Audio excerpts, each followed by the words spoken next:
18 তারিখ বিদ্যুতের দাবিতে অবরোধ ও রণক্ষেত্র পরিস্থিতি মানিকচকে। সেই ঘটনা কেন্দ্র করে আজ যৌথ উদ্যোগে সাংবাদিক বৈঠক করল কংগ্রেস এবং বামফ্রন্ট। মানিকচকের অবস্থা এখন কারফিউ জারি করার মতন। কংগ্রেস এবং বামফ্রন্টের এক প্রতিনিধি দল মানিকচকের এনায়েতপুরে আজ গিয়েছিল। পুলিশ এবং জনতার খণ্ডযুদ্ধের ঘটনার পর 5 দিন ধরে এই এলাকায় ধরপাকড় অভিযান চালাচ্ছে পুলিশ। বাড়ির দরজা ভেঙে পুলিশ ভেতরে ঢুকছে। আমরা বিষয়টি নিয়ে আজ এসপি হেডকোয়ার্টারের সাথে দেখা করেছে। 1 বছর ধরে মানিকচকের এনায়েতপুরে বিদ্যুতের সমস্যা, অথচ আশ্চর্যজনকভাবে 18 তারিখে এই ঘটনার পর কিভাবে এখন বিদ্যুৎ চলে এলো? প্রশ্ন উঠছে, আর তো লোডশেডিং হচ্ছে না? প্রশ্ন তোলেন কংগ্রেস সাংসদ ঈশা খান চৌধুরী। 100 দিনের কাজের জন্য মুখ্যমন্ত্রী আন্দোলন করছেন, অথচ বিদ্যুতের দাবিতে গ্রামবাসীরা আন্দোলন করলে অপরাধের। সমস্যা বুঝতে হবে। গ্রামবাসীরা পুলিশের সঙ্গে ঝগড়া করতে নামেনি। এই ঘটনার জন্য উচ্চস্তরীয় তদন্তের দাবি তুলল কংগ্রেস সাংসদ। অন্যদিকে এই বিষয়ে বামফ্রন্ট জেলা সম্পাদক অম্বার মিত্র বলেন, পুলিশ গুলি চালিয়েছে কিনা বিচার বিভাগীয় তদন্ত হওয়া উচিত। বিদ্যুতের দাবিতে আন্দোলন ছিল গ্রামবাসীরা, তবে পুলিশের উপর আক্রমণ হয়েছে, আমরা তা সমর্থন করি না। মানিকচকের শান্তি ফেরাতে হবে, এর জন্য সমস্ত দলের প্রতিনিধিদের নিয়ে শান্তি বৈঠক ডাকা দরকার। আমরা আজকে আমরা একটা প্রেস কনফারেন্স ডেকেছি মিলিয়ে আমাদের জাতীয় সঙ্গে।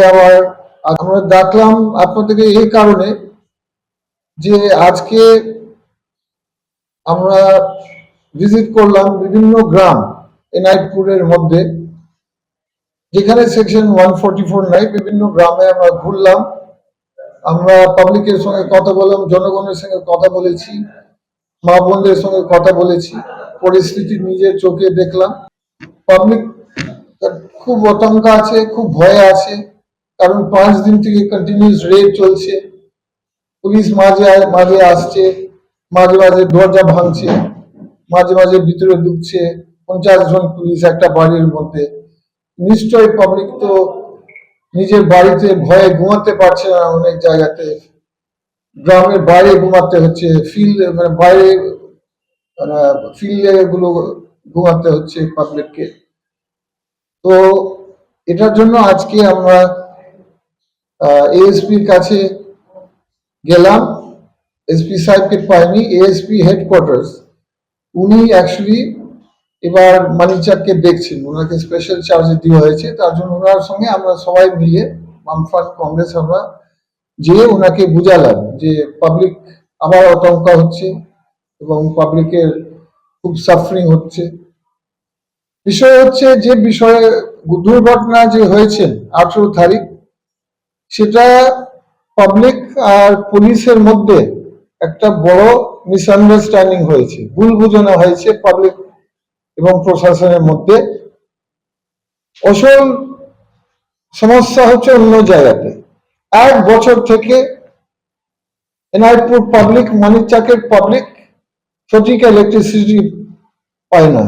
তার জন্য এবার আমরা জিজ্ঞাসা করছিলাম বিভিন্ন মা বোনদেরকে, ওরা বলছে প্রায় 1 বছর থেকে মাত্র 2 ঘন্টা ইলেকট্রিসিটি ওরা ইলেকট্রিক সাপ্লাই পেতেন রাত্রিতে, মাত্র 2 ঘন্টা। আর এটা 1 বছর থেকে চলছে। আন্দোলন হওয়ার পরে কিন্তু তাহলে কি করে ঠিক হয়ে যায়? 2 দিনের মধ্যে, আন্দোলনের 2 দিন পরে কিন্তু ইলেকট্রিক সব ঠিক হয়ে গেছে। এখন কোনো জায়গায় লোডশেডিং হচ্ছে না, এখন সব ঠিকঠাক হয়ে গেছে।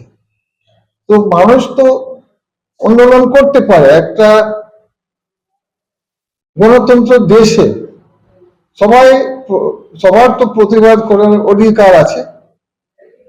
আর ইভেন আমাদের মুখ্যমন্ত্রী নিজে কয়েকদিন আগে 100 দিনের কাজের উপরে তো নিজে নেমেছে রাস্তাতে, কলকাতাতে 100 দিনের কাজের জন্য। তো উনি যদি প্রতিবাদ করতে পারেন, তাহলে মা বোনরা করতে পারে না? অবশ্যই করতে পারেন। আমাদের দেশ হচ্ছে গণতান্ত্রিক দেশ, এরকম প্রতিবাদ আলাওয়ার আছে এবং একটা ভালো কারণের জন্য মানুষ নেমেছে।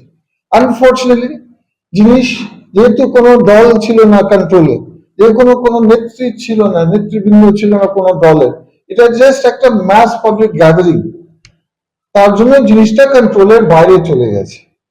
তার জন্য আমরা খুব দুঃখিত যে 4 জন গলি খেয়েছে, 4 জন মানিকচকের পাবলিক, তাদের গলি লেগেছে। তার মধ্যে একটা বাচ্চা ছেলে আছে, প্রায় বয়স 14 বছর মাত্র। আর আমরা খুব দুঃখিত যে পুলিশও ইনজুরি হয়েছে, যেমন আইসির মাথায় লেগে আছে, আইসি তো একটু অত্যাচার হয়েছে আইসির উপরে। তো এগুলো জিনিস আমরা বলছি এগুলো খারাপ জিনিস, এটা হওয়া উচিত না। এটা কিছু কিছু দুষ্কৃতীরা হয়তো ক্ষমতার বাইরে গেছে, কিন্তু আমরাও বলছি মানুষ আমাদের দেশে প্রতিবাদ করতে পারে, এটা it is a constitutional right. তো আমরা যে কথা বলতে চাইছি যে হয়ে গেছে হয়ে গেছে, পুলিশ অনেকদেরকে অ্যারেস্ট করেছে, বোধহয় 35 জনকে অ্যারেস্ট করেছে, তদন্ত চলছে। আমাদের দাবি খুব সিম্পল, আমাদের দাবি পুলিশের কাছে যে যে নির্দোষগুলো লোক যে তাড়াতাড়ি ছাড়ানো উচিত। কারণ পুলিশ যখন অ্যারেস্ট করতে যায়, একটা মাছ ধরার ফিশারম্যানের মতন নেটটা ওরা ফেলে দেয়, আর কিছু কিছু গিলটি লোকের সঙ্গে ভালো ভালো লোকের ওরা ধরে। তো আমরা আমাদের প্রথম দাবি হচ্ছে যে নির্দোষ লোককে ছেড়ে দেন, তাড়াতাড়ি তদন্ত করেন আর নির্দোষ লোককে ছাড়ুন। আমাদের 2 নম্বর দাবি হচ্ছে এখানে কোনো রাজনীতি করা চলবে না, কারণ এখানে আমরা সবাই জানে যে এখানে কোনো রাজনৈতিক দল লিডারশিপ দেয়নি, এটা স্পন্টেনিয়াস একটা পাবলিক রিয়াকশন। এবার আপনাদেরকে বলি, শুধু এনআইপুরে হয়নি, এই পাওয়ার সমস্যা যে আমার ইলেকট্রিক সমস্যা এত বড় প্রবলেম যে গোটা মানিকচক ওই দিনটা বিভিন্ন জায়গায় প্রতিবাদ হয়েছে। এনআইপুর তো আমরা বলছি তো 4-5 জায়গাতে মানুষ প্রতিবাদ করেছে, এনআইপুর ছাড়া বুতনিতেও হয়েছে, বুতনি ছাড়া শোভানগরও হয়েছে, তো বিভিন্ন জায়গায় হয়েছে প্রতিবাদ, শুধু এনআইপুর না। এটা ভুল বার্তা যাচ্ছে যে এনআইপুরের মানুষ শুধু প্রতিবাদ করেছে, ইলেকট্রিকের প্রবলেমের জন্য বিভিন্ন জায়গায় প্রতিবাদ করা হলো। তো আমরা বলতে চাই এখানে কোনো রাজনীতি পার্টি ওয়াইজ তো কেউ ইনভলভ নেই, কোনো পার্টি লিডারশিপ ইনভলভ নেই। আমরা যাচ্ছি পুলিশের কাছে বলতে যে আমরা শুধু কংগ্রেসের জন্য বলছি না, আমরা সবার জন্য বলছি, যারা ভালো মানুষ যে যারা পুলিশকে ধরেছে ওদের জন্য, তৃণমূলের জন্য আমরা বলছি, তার সিপিএম লোকদের জন্য বলছি, কংগ্রেসের মানুষের জন্য বলছি, সবার জন্য বলছি যে ভালো মানুষদেরকে অত্যাচার পুলিশ আর করার উচিত না, অনেক রেড হয়েছে। তাহলে 3 নম্বর দাবি আমাদের হচ্ছে যে রেড গুলো এখন যে কড়া রেড চলছে, যেমন বাড়ি বা যাচ্ছে ভিতরে চেয়ার ভাঙছে, ভিতরে দরজা ভাঙছে, এগুলো রেড মা বোনরা বলছে এগুলো বন্ধ করে দেন, এগুলো অনেক হয়ে গেছে। দুজনের মধ্যে একটা সুন্দর রিলেশনশিপ, যাতে মানে সম্পর্ক না ভাঙা হয়। সমস্যা ছিল ইলেকট্রিকের, 1 বছর থেকে এত বড় ইলেকট্রিক প্রবলেম, রাত্রে মাত্র 2 বছর পাওয়ার, এরকম 1 বছর থেকে চলছে, ইলেকট্রিক দপ্তর কিছু করছে না। এখানে আমি ইলেকট্রিক দপ্তরকে দায়ী করে দিই যে কেন ওদের এত টাইম লেগেছে। আর হুট করে এটা হবার পরে, আমাদের প্রতিবাদ হওয়ার পরে, মানুষের প্রতিবাদ হওয়ার পরে 2 দিন পরে সব ঠিক হয়ে গেছে। এখন আমরা বিভিন্ন গ্রাম ঘুরেছি, কোনো ইলেকট্রিক সাপ্লাই প্রবলেম নেই, সব ঠিক হয়ে গেছে, ম্যাজিক। এটা হতে পারে যে আমি কি বললাম, কি পরিস্থিতি এত ডিটেরিয়েট হয়েছে এক সময় যে কিছু হয়তো দুষ্কৃতীরা আছে যে যারা মানে একটা লিমিটের বাইরে চলে গেছে, তার ওই সময় হয়তো পুলিশকে ফাইন উপায় ছিল না পুলিশের, আমি ওটা পুলিশকে দোষ দিব না। আমি বলছি পুলিশ আর পাবলিক, কিন্তু পাবলিকের সমস্যা আপনাদেরকে মানে সবাইকে বুঝতে হবে, পাওয়ার নেই 1 বছর থেকে 2 বছর, স্টুডেন্টরা পড়তে পারছে না, রাত্রে 2 ঘন্টা পাওয়ার আছে, গরমে এরকম 1 বছর থেকে চলছে, পাওয়ার সাপ্লাই কিচ্ছু করছে না, ইলেকট্রিক সাপ্লাই ঠিক হচ্ছে না। তো আমি বারবার বলছি এখানে একটা ভুল জায়গা, একটা ভুল বার্তা যাচ্ছে যে পুলিশ আর পাবলিকের মধ্যে একটা বিরাট সমস্যা আছে। সমস্যা ছিল পাবলিক ইলেকট্রিক ডিপার্টমেন্টের সঙ্গে। মানিকচকে যে ঘটনা ঘটেছে বিদ্যুতের দাবিতে, প্রথমত এটা কোনো রাজনৈতিক দলের আন্দোলন ছিল না, কোনো রাজনৈতিক দল এটা সংগঠিত করেনি। সেখানে সাধারণ মানুষ প্রায় 10 জায়গায় অবরোধ করেছিলেন বিদ্যুৎ দপ্তরের উপরে তীব্র ক্ষোভের থেকে। পুলিশের উপর কোনো ক্ষোভ নেই, বিদ্যুৎ দপ্তরের উপরে ক্ষোভ, কারণ দিনে 2 ঘন্টার বেশি আলো সেখানে থাকে না, লাইট থাকে না। ফলে মানুষের এই যে মুভমেন্ট, একে যদি ভালোভাবে ট্যাকল করে ওই অবরোধ যা হয়েছে তা যদি সরিয়ে দেওয়া যেত, তাহলে এই দুর্ভাগ্যজনক ঘটনাটা ঘটতো না। পুলিশের উপরে যে আক্রমণ হয়েছে, পুলিশের আক্রান্ত হয়েছে, আহত হয়েছে, তাকে আমরা কখনোই সমর্থন করি না, নিন্দাই জানাচ্ছি। তখন কারণ প্রশাসনের যারা কাজ করেন তাদের উপর আক্রমণ করে তাদের মাথা পাঠিয়ে দেওয়াটা কোনো ভালো কাজ নয়।